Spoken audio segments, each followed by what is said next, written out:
এদের কারণে আমাদের ভাইদের হত্যা হয়েছে। হারুন, আইজিপি আব্দুল্লাল মামুন, তারপরে মনিরুল। উনি একজন পুলিশ কর্মকর্তা, পুলিশের কনস্টেবল।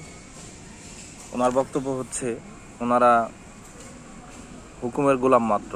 আসলে ওনারা হুকুমের গোলাম, ওনাদের কোনো দোষ নেই।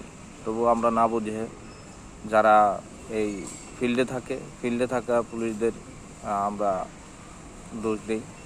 ওনাদের চাকরি বাঁচানোর জন্য, উপরে গাইডের নির্দেশনা মানার জন্য ওনাদের বিভিন্ন সময় বিভিন্ন কাজ করতে হয়। ওনার বক্তব্য হচ্ছে বিগত এই 15 বছরে এই সরকার প্রশাসনীয়ভাবে টিকে আছে। এর ভিতরে অন্যতম